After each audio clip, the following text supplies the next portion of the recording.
नमस्कार. आपण पाहताय सिटी नाव. आता लोकसभा निवडणुकीचे पडघम वाजलेत आणि या लोकसभा निवडणुकींच्या पार्श्वभूमीवर कोण होणार पुण्याचा खासदार, कसा असावा आपला खासदार या संदर्भात वेगवेगळे तर्कवितर्क, मतं, जाणकारांचे विचार, नागरिकांच्या अपेक्षा उत्साहाने व्यक्त होत आहेत. थोडासा मागोवा आपण घेणार आहोत या लोकसभा निवडणुकीचा आणि लोकसभा निवडणुकीतून निवडून गेलेल्या पुण्याच्या खासदारांचा. पुणे शहर हे तसं तर ज्ञानसागर असलेलं शहर. कधी काळी पंडित नेहरूंनी पुणे शहराला भारताचं ऑक्सफर्ड, अगदी भारताचं केम्ब्रिज सुद्धा म्हटलेलं होतं. हा ज्ञानसागर काय कमी नव्हता.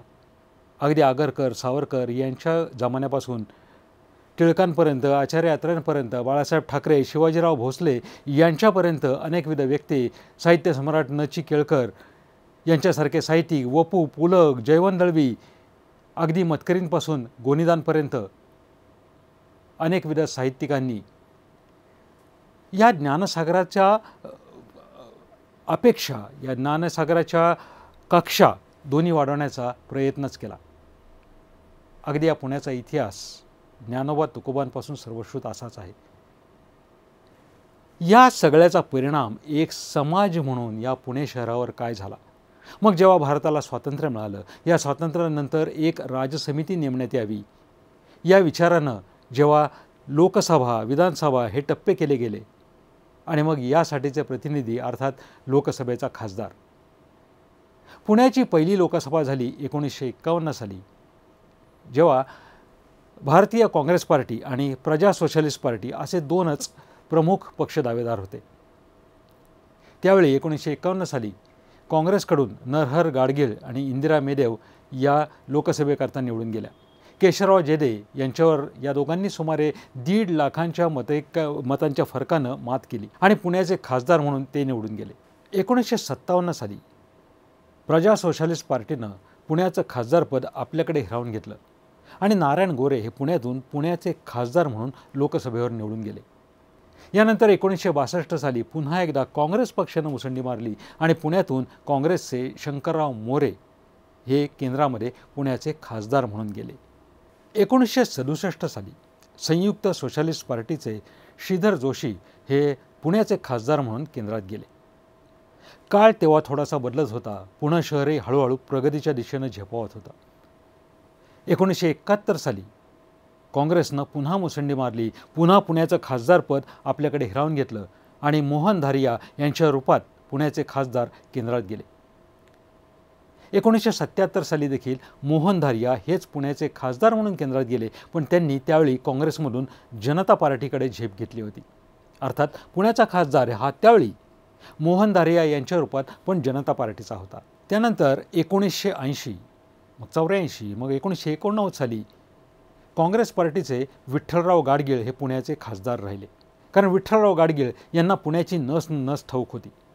त्यामुळे केंद्राकडून निधी किती आणायचा, कसा आणायचा आणि मुळात पुणे शहराच्या विकासासाठी त्याचा कसा विनियोग करायचा हे त्यांना पुरेपूर ठाऊक होतं.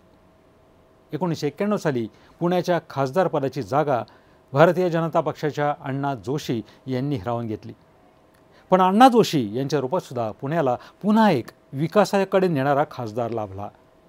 पुढच्या पंचवार्षिक योजनेत काँग्रेसनं पुण्याचं खासदारपद पुन्हा आपल्याकडे खेचून घेतलं आणि सुरेश कलमाडी हे बहुचर्चित नाव पुणेकरांच्या समोर आलं, तेही खासदाराच्या रूपात. 1998 साली काँग्रेसचेच विठ्ठल तुपे हे पुण्याचे खासदार म्हणून केंद्रात गेले. 1999 साली मात्र भारतीय जनता पक्षाचे प्रदीप रावत हे पुण्याचे खासदार झाले. 2004 साली पुन्हा एकदा काँग्रेसनं उसळी घेतली आणि सुरेश कलमाडी हे बहुचर्चित नाव पुन्हा एकदा पुण्याचे खासदार म्हणून समोर आलं. 2004, 2009 दोन्ही पंचवार्षिकला दोन्ही निवडणुकीमध्ये सुरेश कलमाडी यांनी पुण्याची खासदारकी भूषवली.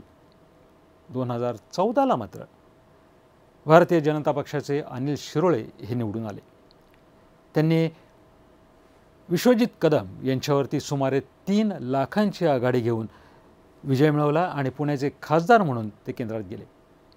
2019 साली सुद्धा भारतीय जनता पक्षाचे गिरीश बापट निवडून आले. त्यांनी काँग्रेसचे मोहन जोशी यांच्यावर सुद्धा सुमारे 3 लाखांचं मतधैर्य घेऊन विजय प्राप्त केला होता. आता 2024मध्ये आपण पुन्हा एकदा पुण्याच्या खासदारांना नव्या रूपात, नव्या स्वरूपात आणि नव्या अपेक्षांसह केंद्रामध्ये पाठवणार आहोत. खासदार कसा असायला हवा, खासदारांच्या अपेक्षा विविध तज्ज्ञांनी, मान्यवरांनी व्यक्त केल्यात. या सगळ्या अपेक्षांचा मागोवा घेताना एक नक्की की ह्या अपेक्षा एका रात्रीत आलेल्या नाहीत. याच्या पाठीमागे गेल्या 5-10 वर्षांचा कालावधी आहे. या 5-10 वर्षांच्या कालावधीत साचलेल्या या अपेक्षा कदाचित या काळात अधिक वेगानं प्रगत झालेलं पुणे किंवा या काळात अधिक वेगानं प्रगत झालेले नागरिक, सोशल मीडियाचा झालेला संयुक्त वापर, या सगळ्याची कारणं या पाठीमागे असतील. पण विविध क्षेत्रातल्या लोकांनी, मान्यवरांनी आपापली मतं व्यक्त केलीत. सहकार क्षेत्रातल्या तज्ज्ञांचं आणि मान्यवरांचं असं मत आहे की सहकार क्षेत्राला थोडासा उजाळा दिला जावा अशी आमची नवीन खासदाराकडूनची अपेक्षा आहे.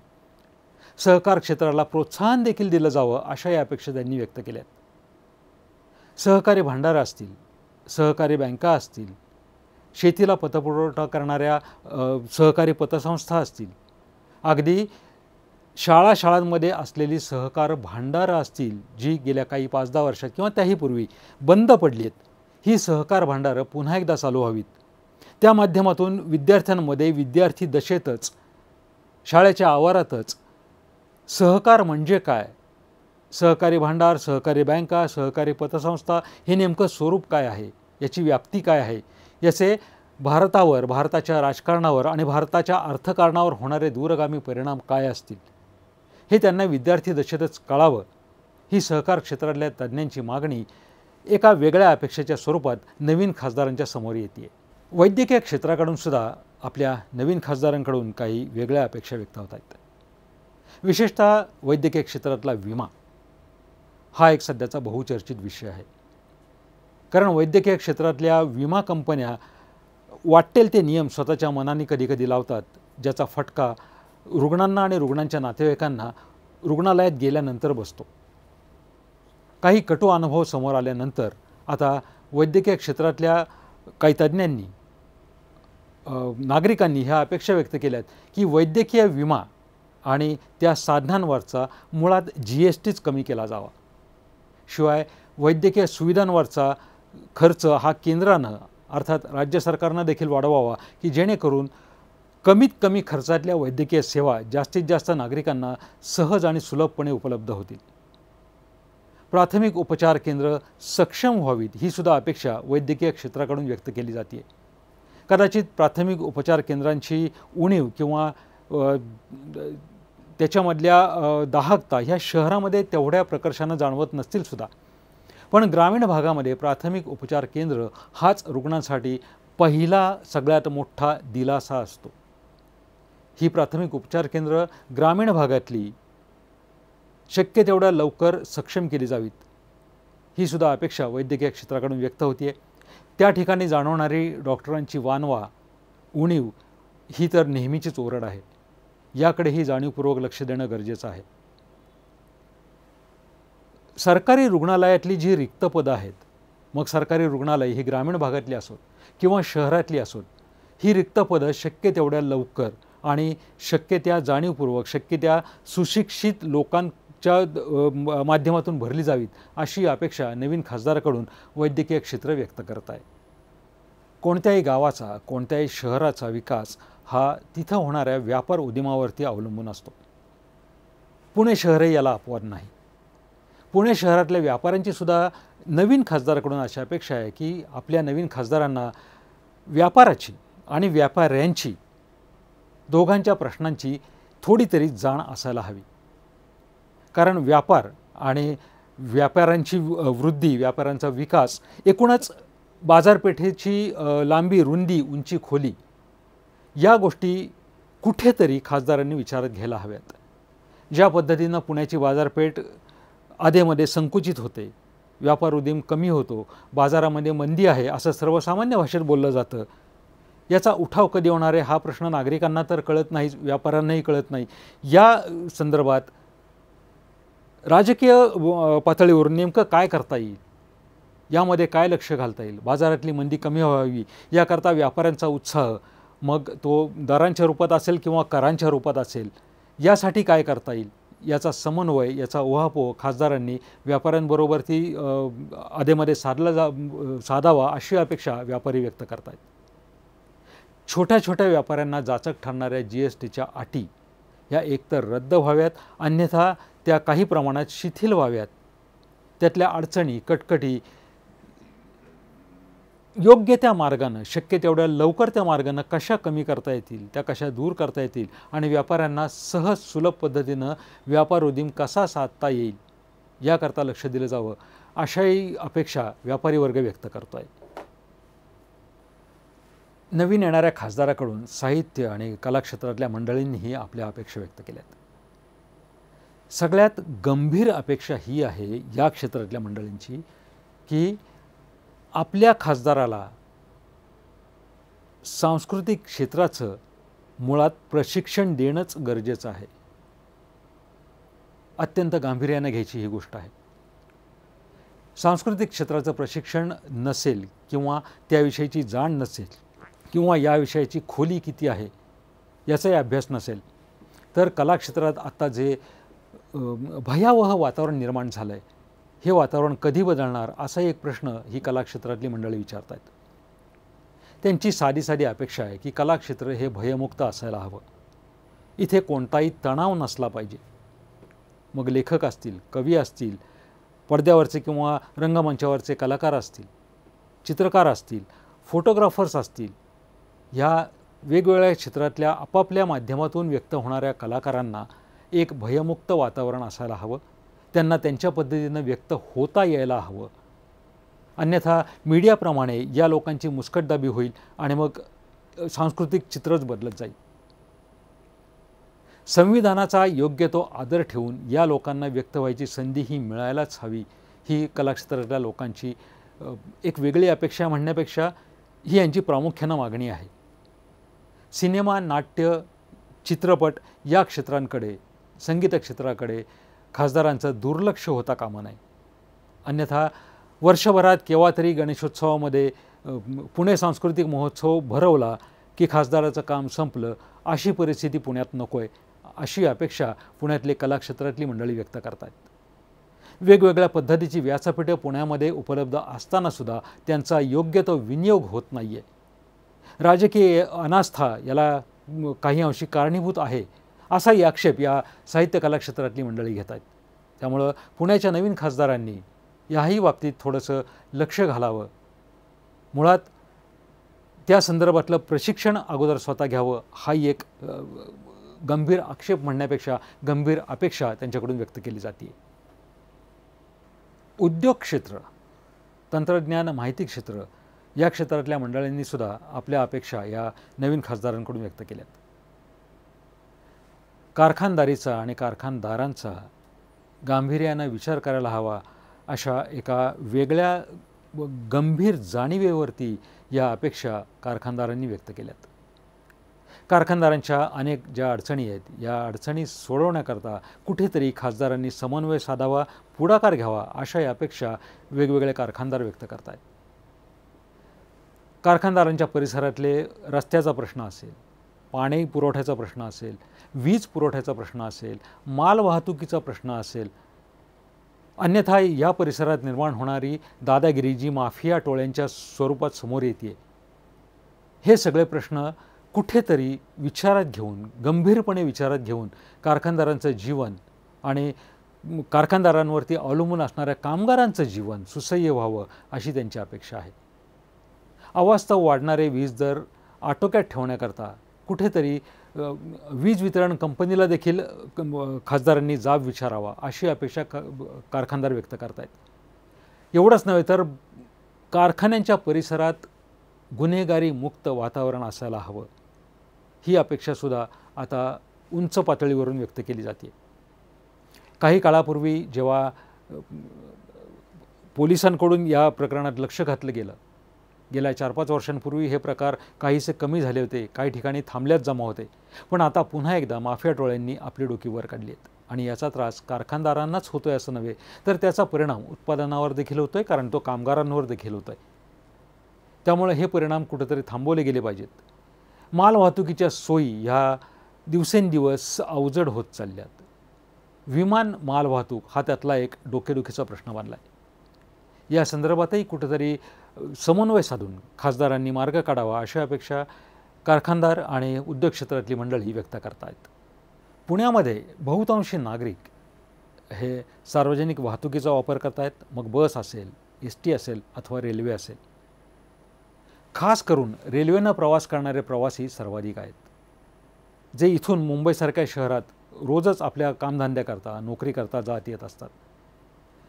दौंडचा भाग असेल, सोलापूरचा भाग असेल, अन्यथा जेजुरी MIDCचा भाग असेल, या ठिकाणी जाणाऱ्या रेल्वेनं प्रवास करणाऱ्या प्रवाशांची संख्या देखील बहुतांशी आहे. पण या प्रवाशांकडे जाणीवपूर्वक दुर्लक्ष केलं जात आहे. त्यांच्या समस्या ऐकूनच घेतल्या जात नाहीत, ऐकल्या तर त्याच्यावर कोणताही तोडगा निघत नाही, अशी ही प्रवासी संघटनेची मागणी आहे. नव्हे, त्यांची ती अपेक्षा आहे की खासदारांनी रेल्वे प्रशासनाशी समन्वय साधून याबाबतीत प्रवाशांच्या अडचणी दूर करण्याचा प्रयत्न करावा. प्रवाशांच्या प्राथमिक सुविधांकडे दुर्लक्ष होत आहे. प्रवाशांना प्राधान्य दिलं जात नाही. एवढंच नव्हे तर रेल्वे अधिकारी स्वतःच्याच मगरुरीत असतात. ते प्रवाशांचं ऐकूनही घेत नाहीत, ऐकून घेतलं तर त्याच्यावर मार्ग काढत नाहीत. अशा असंख्य अडचणी या रोजच्या रोज प्रवाशांना त्याचा सामना करावा लागतो आहे.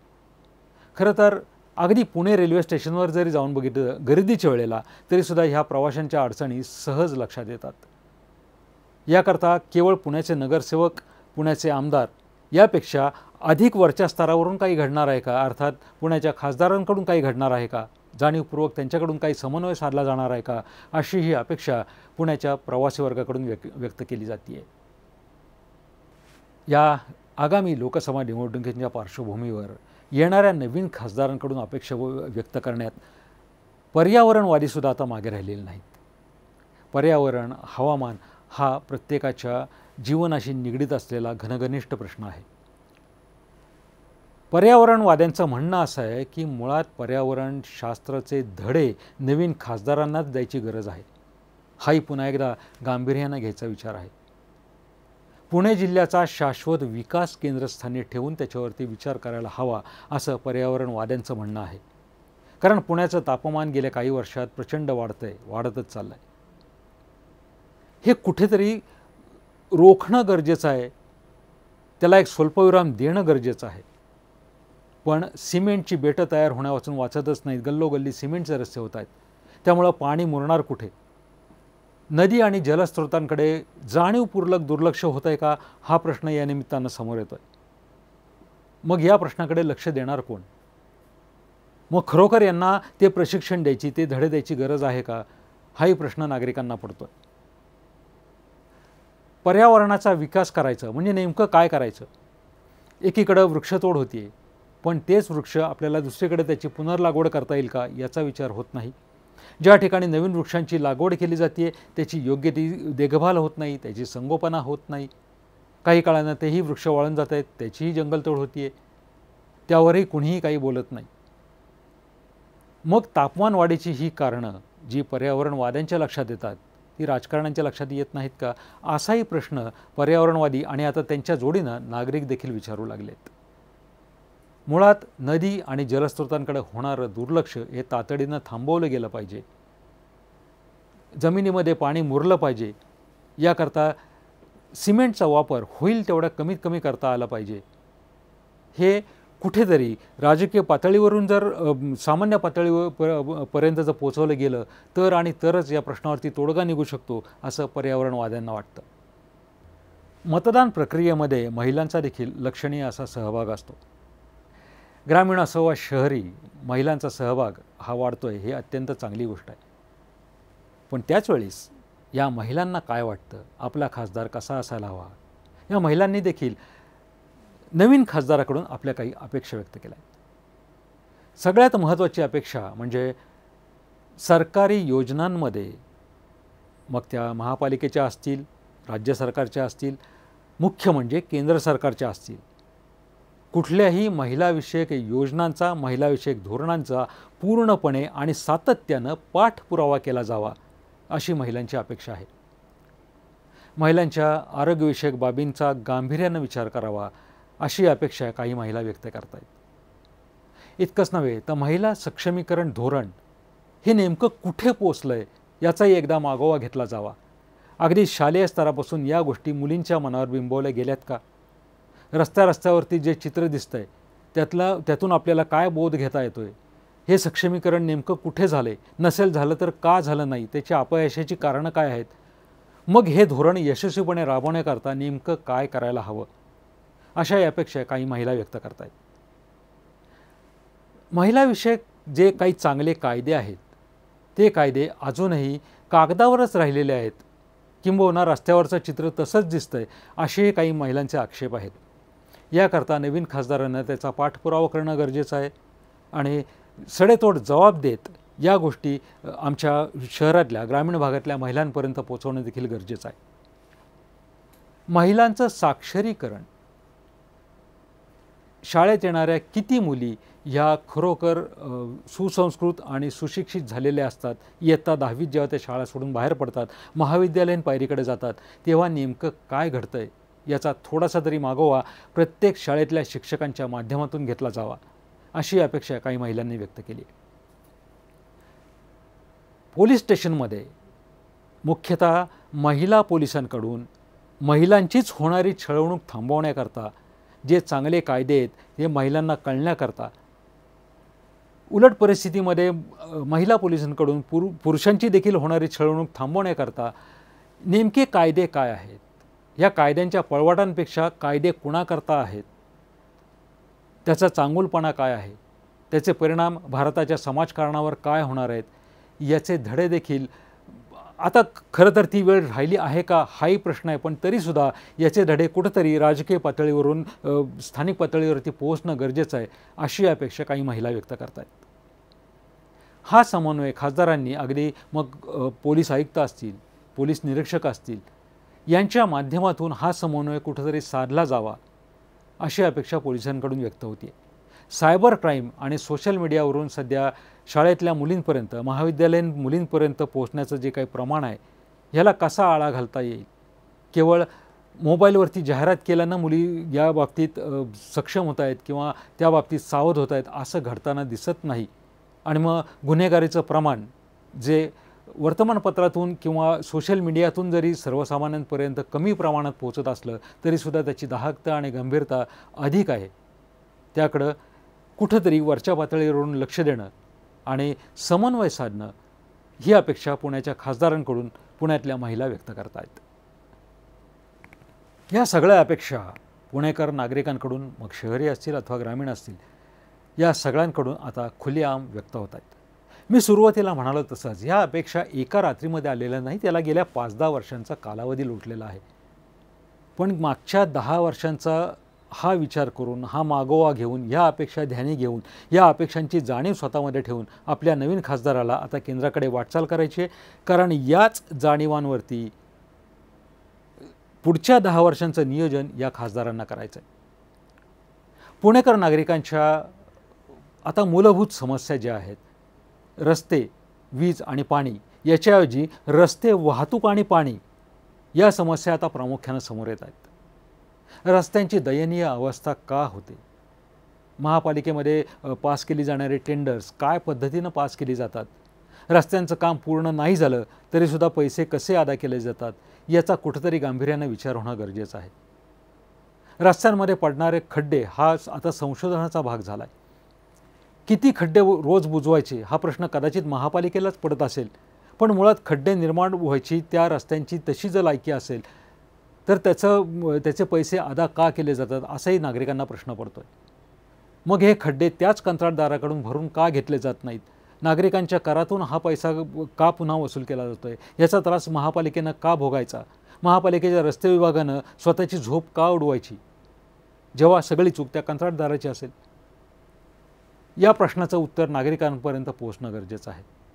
पुण्याच्या रस्त्यांवरची वाढणारी वाहतूक हा एक डोकेदुखीचा विषय आहे.